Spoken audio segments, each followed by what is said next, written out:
Ready? Yeah. Yes, I'm ready. So let's do this. Okay. Right, here we go. Hello, I'm Tara Brabazon. I'm the Dean of Graduate Research at Flinders University, and welcome to Vlog 30. Gordon, 30 vlogs, and we're calling this one the Engagement Matrix. Now, as you can tell, I'm not in Adelaide. I'm in Paisley in Scotland, and I bring you greetings from this truly wonderful small city in this truly wonderful small nation. I'm visiting the University of the West of Scotland for many reasons. It's a wonderful place, there's a lot of innovation here, lots of best practice here, but one of my dear mates, who I so very, very rarely see, is at this university, and he's very posh. Look at the gear. He's very famous and he's got an amazing job at this university, but more of Gordon shortly. I'm actually here, and one of the reasons I'm here is because this vlog is via request from one of our PhD students, Carrie. Carrie is a PhD student in the faculty of our Faculty of Medicine, Nursing and Health Sciences, and she wanted me to talk about how we make our research relevant beyond the university. How do we build what she called an engagement matrix? So Gordon, what she was worried about is how does she link up what she called real world values and academic practicalities? Can you see why I'm here? So Carrie, I've travelled halfway around the world to deliver this vlog to you and to introduce you to my dear mate Gordon Hunt. Gordon is the head of external engagement at the University of West of Scotland. There are 4 campuses: Ayr, Paisley, Hamilton, Dumfries. Am I right? You are, and London. And I heard we're moving to a London campus as well. Yeah. Absolutely astounding. So it is a growing and burgeoning campus. He's held so many roles through his career for the decades that I've known you. It's unbelievable. But he's also chair of the Scottish Library and Information Council. So it's all happening. This man is amazing. How are you, Gordon? I'm very well, thank you, Tara. It's good to see you again after far too long. Oh, you're looking fantastic too. Now, first question, and it was a mystery to me. How does an outstanding librarian become the head of external engagement at a university? How does that happen? It kind of happens by a weird process of osmosis where you get kind of asked to do things. So it kind of happens in universities. So I was happily going along as university librarian and then got a call from our previous deputy principal to say, how did I fancy being campus director of our new Ayr campus? Right. And that, I guess, is about the way that you do things within your role and how you perform in the university. There was no looking back from that really, because having done that, I got involved in all sorts of different activity about what the university is and what it does in a particular community.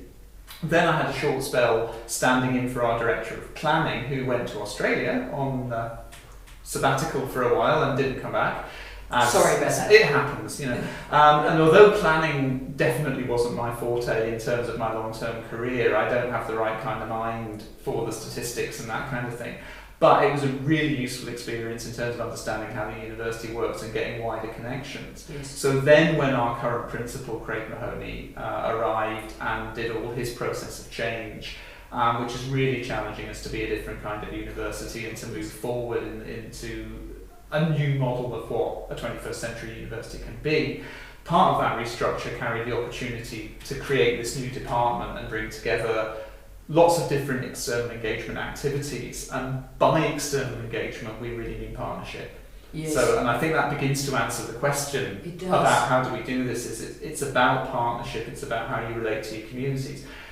To relate that back to being a librarian, and we've talked about this a lot with colleagues of mine in the profession who've also ended up doing kind of weird and wonderful things. It's about the transferable skills. And fundamentally we're about people and about partnership and about collaboration. Librarians collaborate better than many other people.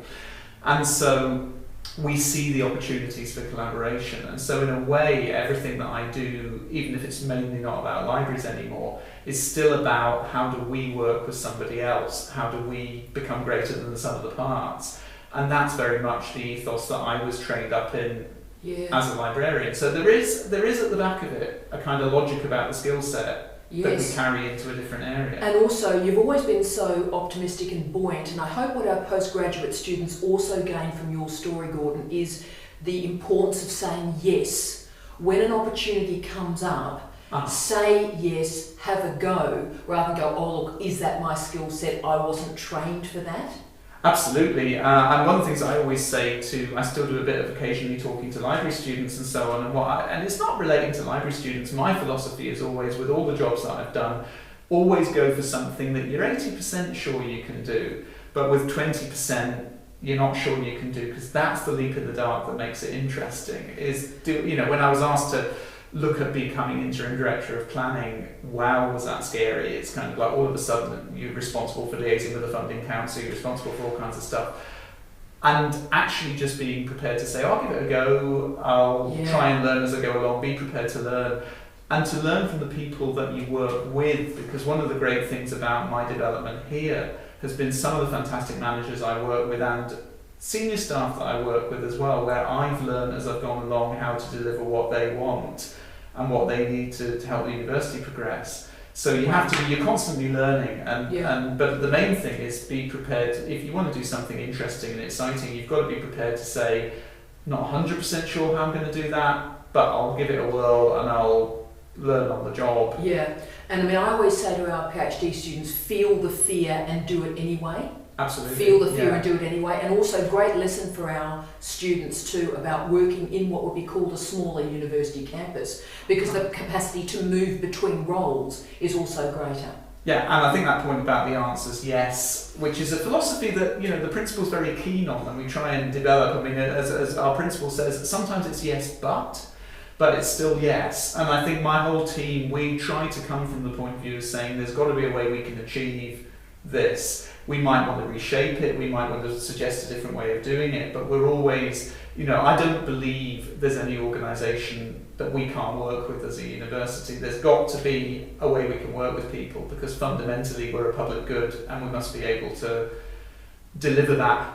Finance can be an issue, the way you administer something can be an issue. There's all sorts of issues out there that will get in the way. Yes. But there's got to be a way at one level or another where we can have an impact. So at the end of the day, it's just trying to find ways of doing it. And even on the days when you do, we all, I'm the same as everybody else. You get an email in, and sometimes I'll get an email and I think, oh, that's just not what I'm here to do. I don't really. But then what I try and do with that is kind of take that deep breath, go and have a coffee, come back and look at it and think, well, actually, there is something in there. It's maybe not quite what the person's saying, but we can twist it around a bit. We can develop it into something, or we can pass it on to somebody. Yeah. And I think getting that philosophy that, where universities get bad reputations is if something just disappears. So somebody contacts you and says, we've got this great idea for a project or whatever, and I don't like to hear when I'm out talking to partners them saying, well, we did contact the university about that and nobody got back to us. And that, even if the discussion takes it somewhere different, just having that response, having that kind of, we're here and we're listening and we're engaged. We're engaged. Now we might be saying, look, we can't really do anything with that unless there's cash involved, because sometimes there has to be. Indeed. But nevertheless, and again, I think that's something that we get from the library's background, is the kind of problem solving and the understanding people's needs, understanding what they're looking for, and listening and doing that kind of, everything for me.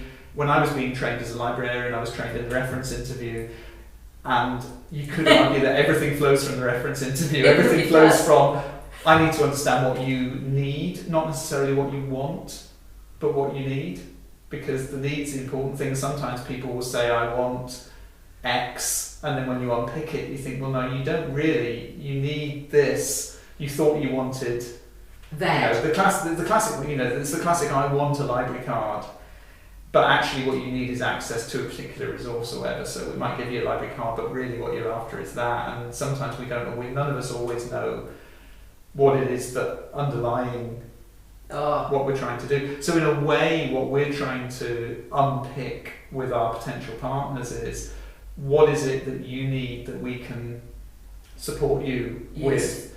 And often you didn't know you needed it, or you didn't know you needed us. And it's one of the things that I often say when I meet new people in the university.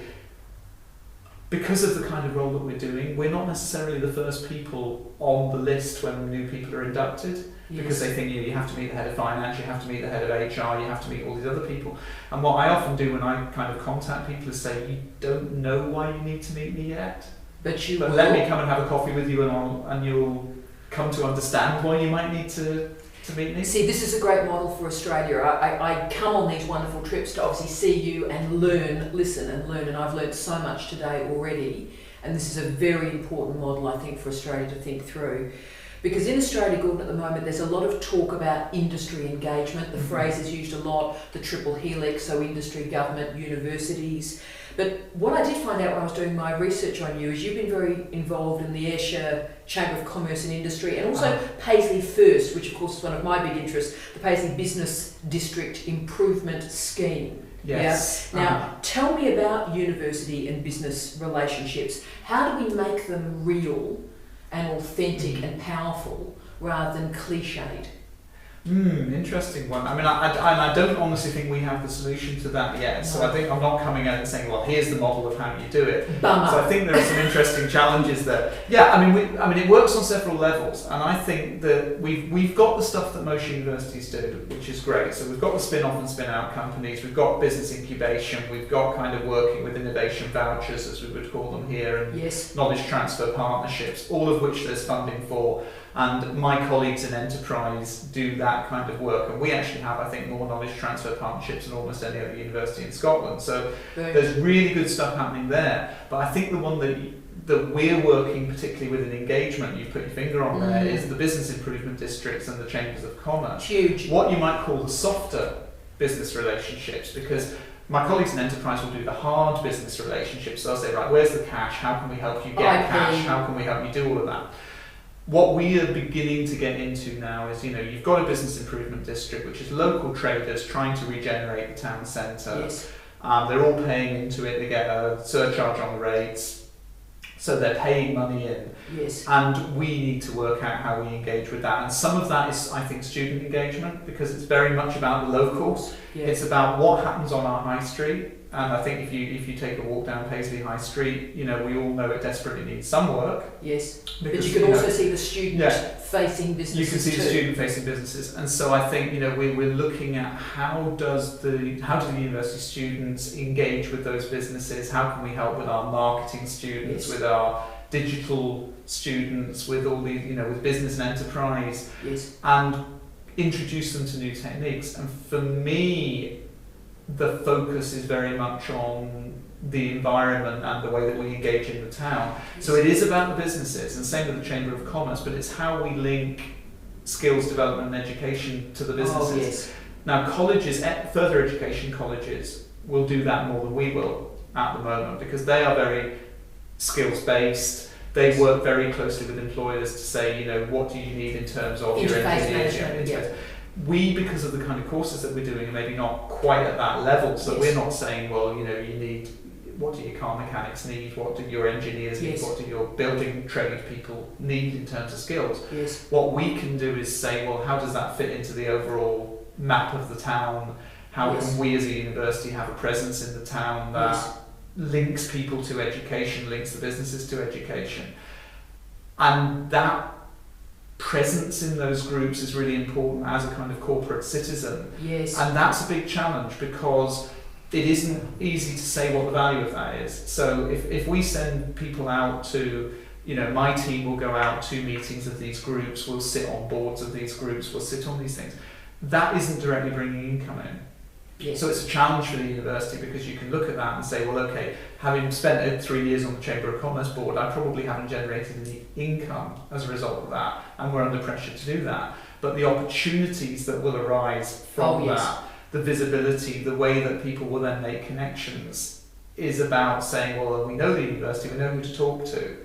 And so providing a channel in where you're not necessarily doing something practical straight away, but you're generating that relationship. And so then when we have programs in Scotland like Developing the Young Workforce, which is government funded, and which is about making sure that there's a skills pathway for young people.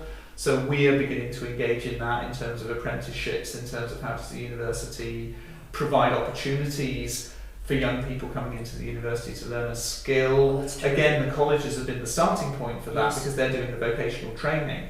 But it's the pathway management. It's the pathway management. So in a way, it's becoming part of that landscape and saying, what does it mean to be a community university? What does it mean to have a university town? And again, we don't have the answers to this yet. What we're groping towards is we're in 4 towns in Scotland, all of whom are genuinely proud to say we are a university town. Yes. But don't actually have an answer yet to what does that mean. You've got a university in the town, you have students in the town, but what does it mean in terms of adding to the sum of the parts in the town to be because it's not like your Oxfords and your Cambridges and your St Andrewses where these are medieval foundations. They've grown up as an integral part of the town. Indeed. They are absolutely, they own it apart from everything else in Oxford and Cambridge. So, but if you're thinking about Stoke, you're thinking about Staffs, you're thinking about Bolton.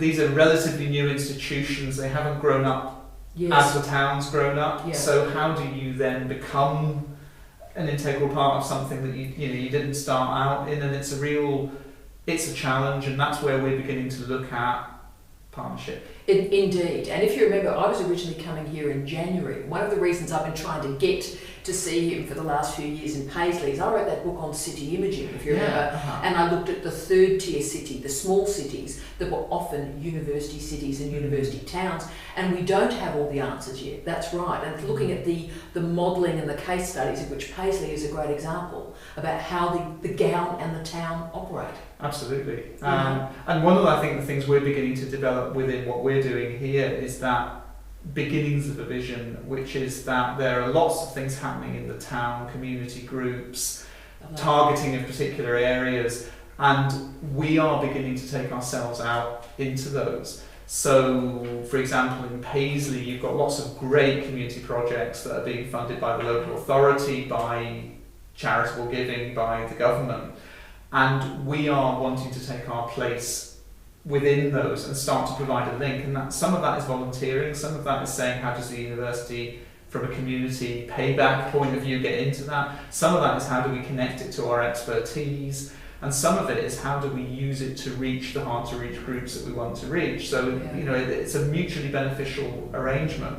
And we're looking at partnership agreements that will allow us to reach communities that we want to get to. And some of that thinking, and I think this is how it will eventually have an impact on business, but it's community to begin with. That's right. Is how do you begin to build up a pathway and an understanding in young people, in kids, that are way off actually being a university student. So we need to start thinking about, preschool and early into primary school and saying, okay, it's a decade or more before they will hit the university. So in funding terms, we're not going to get any funding for them until they become a student and then we start getting funding. But in future thinking terms, how do we start to build an identification with them that means that they have an aspiration, not so much to come here. I mean, they could great if they come to UWS in 10 years' time, we'd love that. But just to be doing something that develops their aspiration and skills and makes them want opens their vistas, makes them want to be something, to do something with their lives. Yes.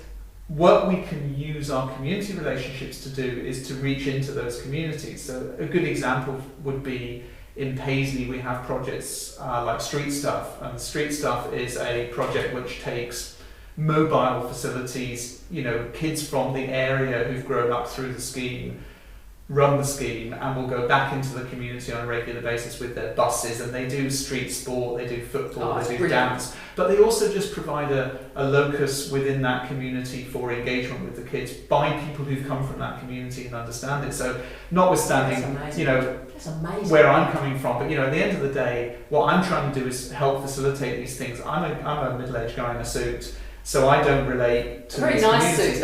suit, It is, but it doesn't relate to those communities. You need the people who can relate to those communities, who can tell a story. That's not a project, for example, with Street Stuff that we have particularly been involved in up to now.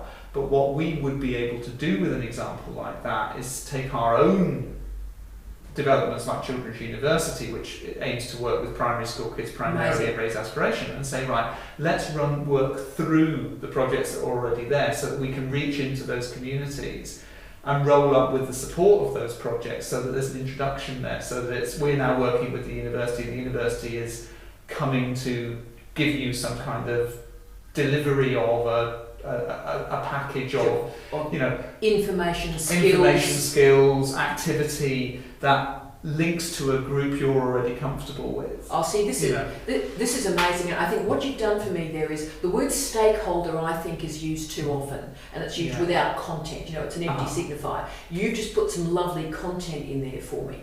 For our PhD students who are watching this, how could the word stakeholder help them? What sort of partnerships could they be thinking about, do you think?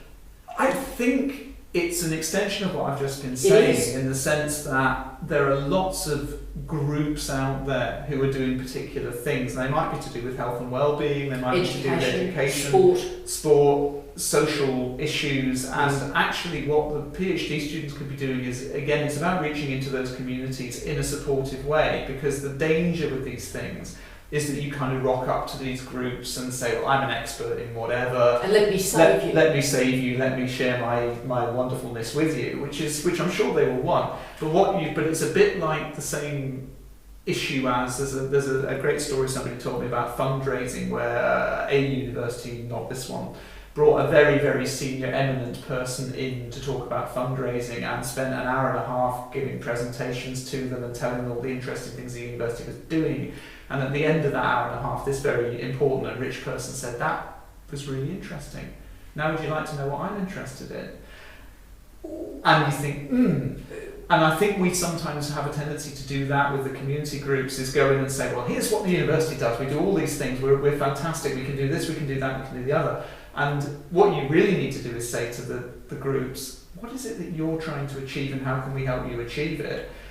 And you will need to tell them what you do, because they won't understand what you can do. The possibilities. But it's a dialogue, and it's much more of a dialogue of, you need to approach it with a degree of humility, which is to say, well, we believe we can do something useful for you, but we need to understand what it is that you're trying to achieve and how we can help. And it might be not what you thought, in the sense of the volunteering that could happen or the research that could happen.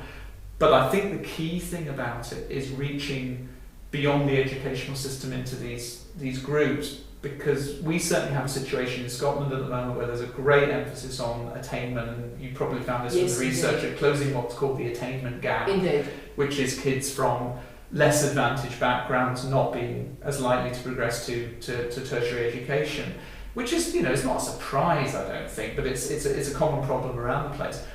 What is being the way that they're addressing that at the moment is to look at performance of schools, putting funding into schools, which is great. We want more funding into schools.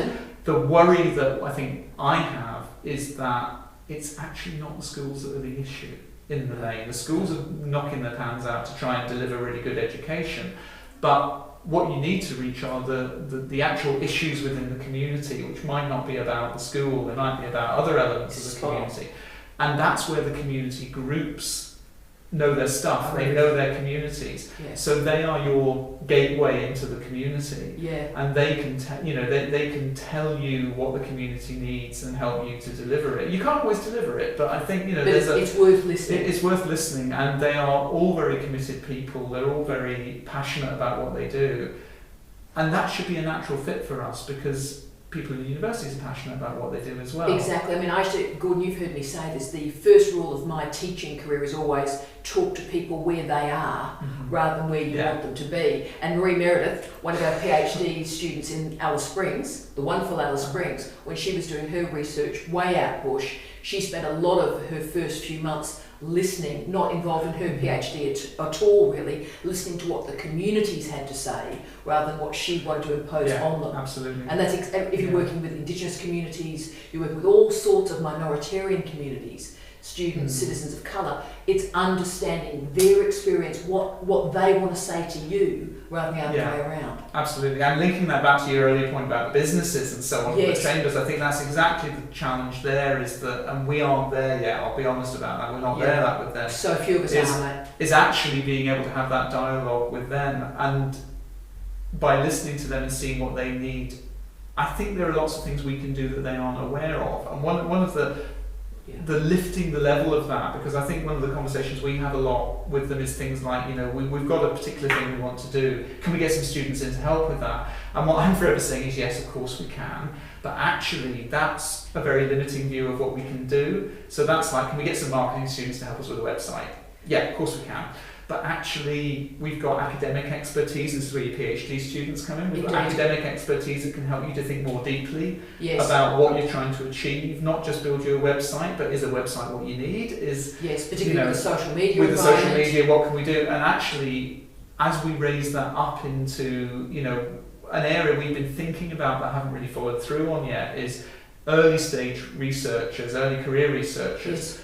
Can we look to help them do what might be pro bono research? It might not be funded research to begin with, but there are lots of people out there in these businesses, in small businesses, local communities, who would kill for the support from somebody who's developing their research in different areas, new ideas and that kind of thing, and actually being able to kind of put them out there on a voluntary basis and say, we'll give you somebody on a voluntary basis who can help you with this. It'll help their own research and their own development, so that they can, being mercenary about it from the university's point of view, so they can move to the point where they are bringing in lots of lovely research money because they've developed their profile. And but you can't go from zero to hero. You can't go from zero to hero. So let's get that more evolved. A scaffolding in place. And it is a dialogue. It's a dialogue about the businesses understanding what we can deliver and us understanding what the businesses want. And sometimes there's probably been an absolute non-meeting of minds there, in the sense of two groups of people talking across purposes and saying, why doesn't the university do more for us? And us saying, well, what is it that you want? There's the question. And sometimes, and I think the biggest challenge we have in terms of that kind of dialogue is an assumption, I don't know whether it's the same in Australia, but it's an assumption that universities are big, rich institutions and what we're good for is money. Absolutely. And I don't know where they get that idea from, because you turn the paper. The Daily Mail. They probably get it from the Daily Mail. But there's and fair enough. Certain universities may be in that position. But we are not. As one of my colleagues likes to say, we are not cash rich. We're aspirant rich, but we're certainly not cash rich. So what we've got is enthusiasm. We've got passion, ideas, location, absolutely. We're in your community. We're right down the street. How do we bring you in? We haven't helped ourselves in the past, and the big transformation for a university like ours is the breaking down the walls thing. Is the kind of how do you get into the place? Can you get into the place? Is it for everybody to come into? And we're halfway there. We've created new facilities on this campus in Paisley and on other campuses which are absolutely open to anybody to come into, but they don't particularly, because although we know that they're open, they're not quite getting that word out at the moment, so people still look at the entrances and think, university, whereas we're kind of saying, there's a cafe, come in, have a coffee. And I was going to say, it is actually incredibly open and beautiful campus. I mean, I got magically lost. I know it'll be a surprise to our PhD students for a couple of hours, and it was just fantastic. It is a very open campus, but it's not about the geography. It's about the mental landscape. Yeah. Powerful. The next question I want to ask you is about alumni. Now, I think Scottish universities handle alumni quite well. We had a wonderful alumni colleague in the meeting I was just in. Australian universities, particularly the posh ones, you only hear from the alumni officer when they're after money, and the rest of the time the alumni is not involved. For a PhD student and post-PhD student, what can the alumni do, and what should the alumni PhD relationship be like in aspirant land? In aspirant land, and in our case it definitely is, this is aspirational because we're at the beginning of a long journey in terms of developing our alumni. For me, we're back to partnership again. The alumni are a community. Nice. And what you have to build is you have to build a community. And then they're a self-sustaining community. We know this already, and what we've discovered looking around the place is that alumni will tend to form their own communities. So as we've explored our alumni, because pre-merger, pre the creation of the University of Western Scotland, we lost a lot of data. There was a lot of loss of information about the alumni. But what we've discovered going out and looking for it is there are Facebook groups, there are LinkedIn groups, there are the LinkedIn class of whatever from, class of 74 from the business school, keeping in touch with each other. So we can tap into that. But the way I think I would see it from a PhD student's point of view is you've got a knowledge base there and you've got a support base there. And again, it's a two-way process. So what you're doing is saying, if we stay in touch with you, then we can provide you with access to research support and to ideas and to, that kind of dynamic dialogue that will help you to develop your business or your activity. By the same token, we can tap into your knowledge from your point of view and say, giving something back isn't all about money. Giving something back might be time, it might be expertise, it might be employment, it might even just be every so often being prepared to look at something and give an opinion on it, or come in and judge a student pitch, or we use Alumni for coming and looking at business school enterprise pitches. Stuff like that. The same happens in computing. We have an expert group in computing. It's not all alumni, but a lot of them are alumni. So you can build that relationship. The money will come. We want ultimately people to give us money as well. But that follows. That flows from it's the community. It's got to be authentic, I think, and so absolutely. often it's just not. Last couple of questions, if I can, Gordon. Yeah. Two of our campuses at Flinders are way out. So they're in Alice Springs and they're in Darwin. Yeah. 1/3 of our students are outside of Adelaide. You can see where this question's going. What are the challenges you think in building a community in a disparate geographical environment, and how do we ensure all our students feel very connected with what we do? Yeah, it is a huge challenge, and we've kind of got to the point now, I think, where with almost 10 years from our merger, the campuses are, the identity is there as UWS. In a way, it's about recognising that there are different elements to each area. So, nice. Our campuses are not identical. They're in different towns, they're in different areas, they have disciplines. slightly different subject disciplines. Yeah. So it's not pretending, well, they're all the same, but trying to say, well, what are the unique aspects of each one, but how do they contribute to the whole? So it's a combination of, you have to have access to the centre, so you have to have, not physical centre, but the kind of intellectual centre. So you have to be able to have mobility between them. So, we have the situation where students can take, for the sake of argument, option modules that might be delivered at another campus. Lovely. They have to be able to get there, they have to be willing to get there, but they can do that. Yes. We have faculty moving around between the campuses. We try and limit that as much as we can because it's expensive, but we do have people moving around.